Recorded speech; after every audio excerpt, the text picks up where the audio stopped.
Hi, my name is Beth Azor, and I own shopping centers in South Florida. And this is my podcast, I Own a Shopping Center, Now What? Today I want to speak to you all about market rents. Understanding what the market rents are in your area may be a lot different than your rent roll says or that online sources say. It's super important that you make friends with your neighborhood leasing agents to find out what the real scoop is on the rents. Because, like I said, it's not always true what you are seeing on your rent roll or that you're seeing online, or even what an appraiser says the market rents should be or are. When I buy a shopping center, I spend a lot of time in the marketplace meeting with my neighboring leasing agents.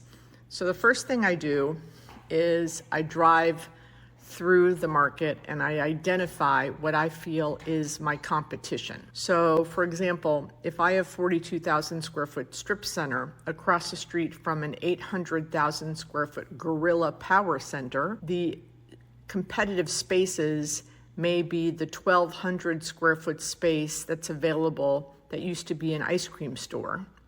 But that might be the only space that's competitive across the street because I don't have any large spaces over 5,000 square feet or over 2,500 square feet. So if the leasing agent across the street is saying that her rents are $22 a square foot, and all her vacancies that she has available are 5,000 square feet and greater, then that doesn't mean that my rents should be 18 to 22 if all I have are two 1,200 square foot spaces. Additionally, visibility and exposure and parking has a lot to do with the value of the vacant space. So if her spaces, because the shopping center is so large, 800,000 square feet, if her vacancies are a mile off of the main street and has no visibility and exposure, but my 42,000 square foot strip center is right on the main street, 65,000 cars, and you can see the parapet from the space is visible to all of those cars, my rents could be $30 to $35 a square foot. So you need to understand what are the vacancies in the market and how they apply and how those rents apply to your vacancies. And understanding, is the market 20% vacant? Is the market 30% vacant? Is the market 2% vacant? I have a lot of people that call me and say, I have a great deal. Would you buy this? It's only $75 a square foot, so it's way below replacement value. And when we get on a phone call and I look at Google Maps, I see that there are 40 other shopping centers, north, south, east, and west, and they all have significant vacancies. At that point, that space is a commodity, and the winner will be the person who drops the rent the lowest. That is definitely not my idea of good investing, and I would not buy it. I don't care if you give it to me for free. So I don't want to fight to try to lease space and compete with the other 40 property owners nearby. So meeting the leasing agents, so the first thing I do is I identify the competition. Is this shopping center, is this freestanding building, is this competitive to my current vacancies, my potential future vacancies? So I create a market study identifying the properties that I think are competitive. Then what I do is obviously I drive through those properties, park the car, get out of the car, peek in the window of the vacancies. Are they second-gen restaurant spaces, second-gen urgent care? Are they just retail? How is the parking? How is the visibility? I'm identifying the vacancy to see if it's competitive to my vacancy. I act like an appraiser, right? So if I have an A-plus vacancy, 1,200 square feet, former ice cream store, 40 feet from 65,000 cars, that space is going to be valued a lot higher than a space a mile deep into an 800,000 square foot shopping center. And maybe that frontage of that space is 15 feet of frontage and I have 20 feet of frontage.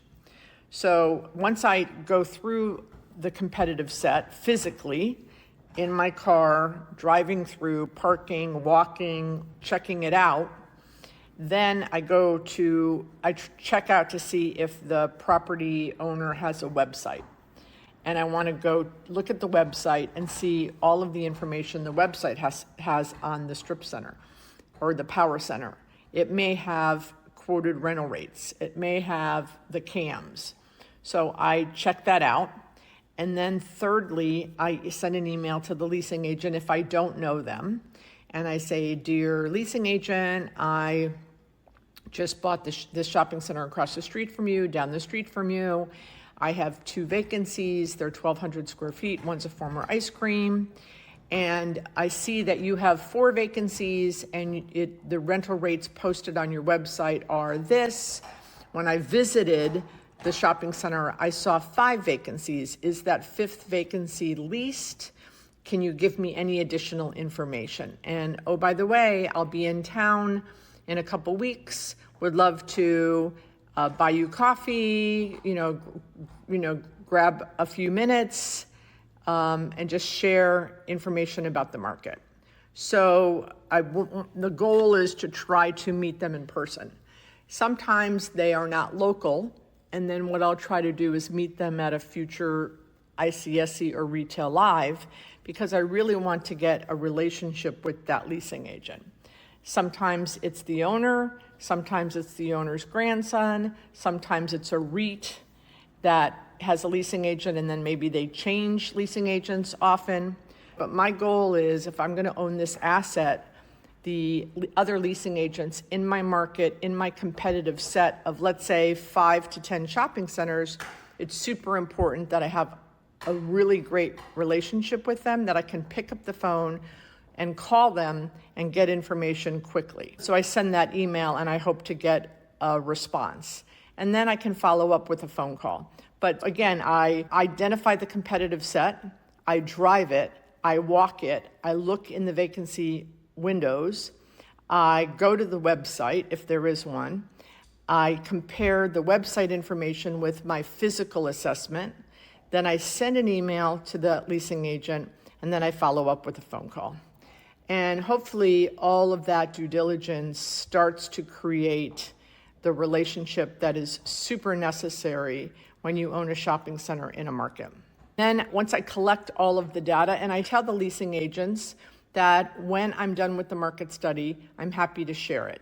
So I complete the market study. Sometimes I never get a hold of the person and I just put, XYZ shopping center information unavailable.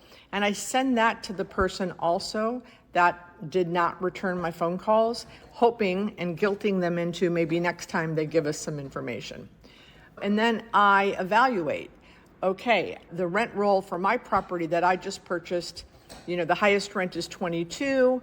The shopping center across the street, they're quoting 22 and they don't have the visibility and exposure that I do. Their spaces are much larger than my spaces. So I believe that my rents would be higher. And I would start quoting or telling prospects that the rent is 26 to see what I could get. Additionally, I try, if the prior owner does not have sales information, my goal is to get sales information from my tenants during the tenant interview process. That is one of my questions. Besides, do you have roof leaks and would you renew if your lease was up today? I try to get information regarding sales in the tenant interviews. Sometimes I'm lucky and sometimes I'm not. But by having the sales information also helps me understand market rents, because if a sub shop is doing $1.8 million in 1,200 square feet and their rental occupancy costs are less than 2%, then I know that they have the capability to pay more in rent. So, and that's important when you are an owner of a shopping center, understanding your tenants' occupancy cost requirements. There is a book called Dollars and Cents. It was created by the ULI. I think the last published version is either 06 or 08. I do know that ICSC and a gentleman by the name of Kenneth Lamy, they are working on updating that book, which would be great. But even if you can get your hands on that book, the occupancy cost percentages haven't changed that much believe it or not, in 18 years. There's just probably been a few businesses who have changed their occupancy percentages. But understanding that, this may sound very complicated and a lot of work before you even take your first leasing call, but you own presumably a multi-million-dollar property. And for me, it's super important to understand all my competition in the market, have a relationship with everyone that is dictating what the market is saying that the rents are. But many times your competitors, they don't have the information. They don't know. So I don't want to go in blindly. There's been many, many times where I have bought a shopping center, come into a marketplace, and jack the rents up in the marketplace, and my competitors find out about it, and they're like, "What are you doing?" I'm like, well, they almost kind of get angry, and I don't understand that, because if I can get higher rents, then it's good for all of us, right? But I've been called crazy a lot in my past on dictating or determining higher rents, but it's just that I do more due diligence and take more information in about the market and the tenants and the uses and the benefits. And I think that's something we all should be doing when we're creating or determining what are the market rents for our vacancies. So I hope this helped. If you have any questions, feel free to reach out, email me, find me on social. Always happy to answer any questions. And if there's any topic that you want me to cover in this podcast, I own a shopping center, now what? Please let me know, and I'm happy to cover it in a future episode. If you like the podcast, share it and subscribe. Thanks.